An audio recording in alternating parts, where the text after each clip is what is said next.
Hey everyone, today we're comparing a couple great dive watches.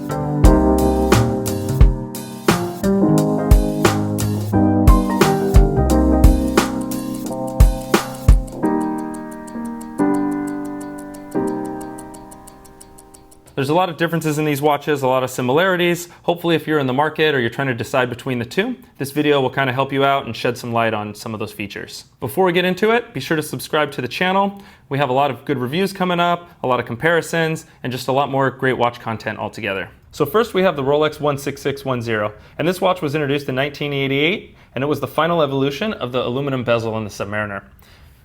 And next we have the Rolex Submariner 116610. This was introduced in 2010. It was completely redesigned, a lot of changes, and this was the first time we saw a ceramic bezel on a stainless steel Submariner. All right, let's start with the older model, the 16610. First off, it's in a 40mm case, stainless steel.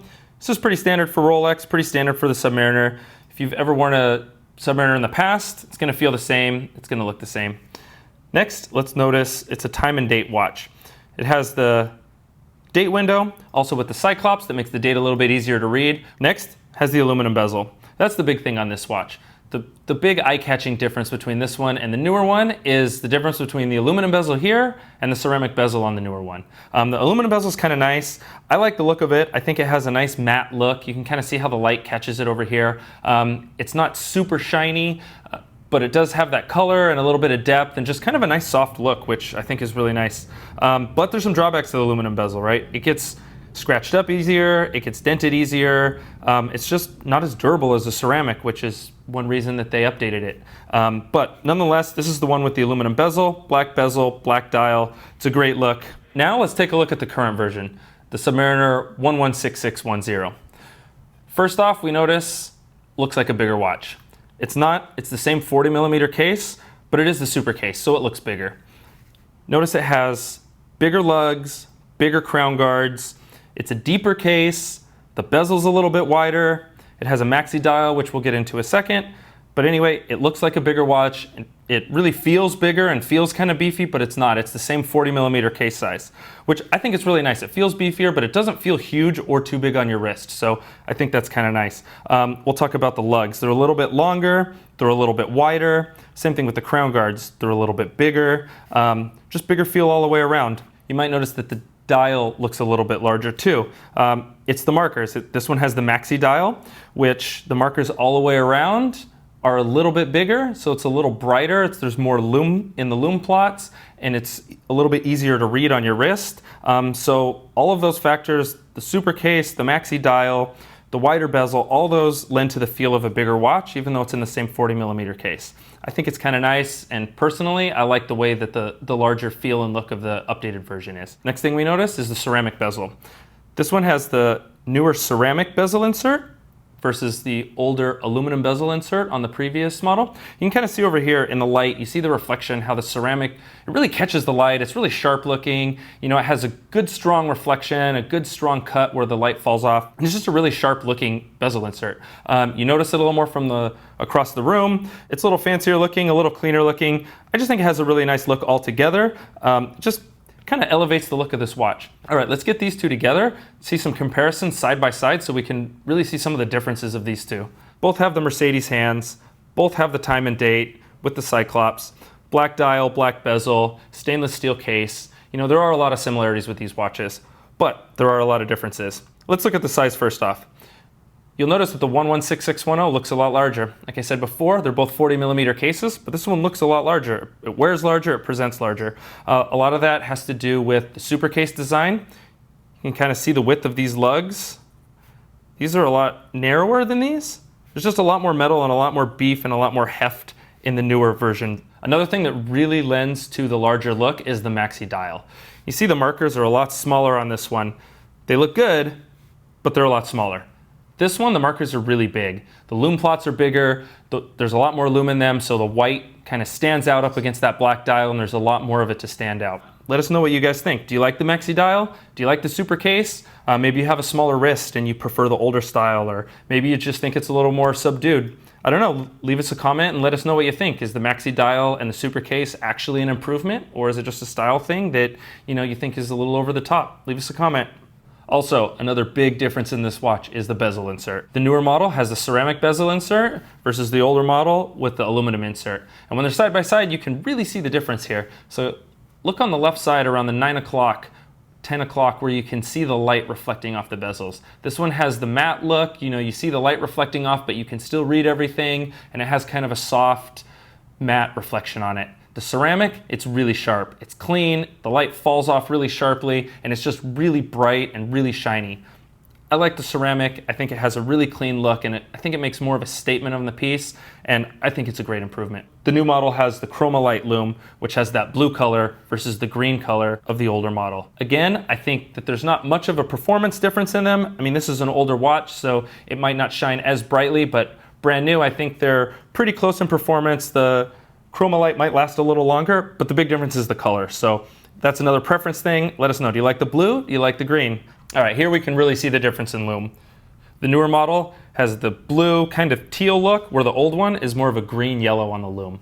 I think they both look great. I like the blue because it's newer and it's just a little bit different. I like the change. I think it's interesting. It's a nice mix up. But anyway, you can see the difference side by side. If that's factoring into your decision on possibly purchasing one of these watches, this is a real good example of what they look like compared to each other. All right, let's talk about the bracelet and clasp on the older version, the 16610. It's the Rolex stainless steel oyster bracelet. And at first glance, it doesn't look like there's a ton of difference between this and the newer model, but there are some key differences. One of them, when you feel it, you can just feel right off the bat that it doesn't feel as heavy and as solid as the newer one. The newer one feels really tight, really solid, really heavy. It's just a nicer feeling bracelet, if that makes sense. Let's look at some of the differences. So some of these have solid, some of these have hollow end links. It depends on the year and the exact variant you get. But they all have hollow center links, which I think is a big difference. I think that adds to a lot of the weight and feel of the newer one being heftier and more solid, is they have solid center links throughout, and this one has the hollow center links. This one has the folded metal clasp with the safety catch, and it has the fold-out diver's extension. So when you're gonna put on your wetsuit, you want the diver's extension, you open the clasp, push it underneath, and the diver's extension folds out. Put it back, and now you have your extension. It works well. It can be a little bit finicky at times, and there's not a ton of room for adjustment. Your extension kind of is what it is. It comes out, and that's what you get. There's not a lot of room for adjustment there, but it's there, and it works well, and it fits nice, and it's clean. All right, let's compare this to the newer model, which there's quite a few differences on. Here we have the current model, the 16610. And like I said before, this one just feels heavier, it feels more solid. A lot of that I think is attributed to the solid center links. This one also has solid end links, and it's just, there's more metal in the bracelet, it feels heavier, and honestly, it feels really great. This one's been updated, and it got the oyster lock clasp. You have the safety, open it up, and pop it open. And it works really well. It's really clean, it's really sharp, the fit and finish is beautiful, it holds really nice, and it opens really easily. I mean, it's a great design by Rolex, and I think this is a big improvement on the previous model. Another big improvement on this model is the dive extension, which is the glide lock system. So Oyster has improved it. You open it up. Rather than the flip out, you pull the bracelet down and you just slide it out. And unlike the flip system, this one's adjustable. If I flip it over, you can probably see the teeth in there? So you pull it down and then you can move it out a little bit, a lot. You can kind of choose. So there's that adjustability, which I think is really nice. So if you have a different size wetsuit, a different thickness wetsuit, you can fine tune it until you get the perfect fit. Also, it serves as a really nice micro adjustment.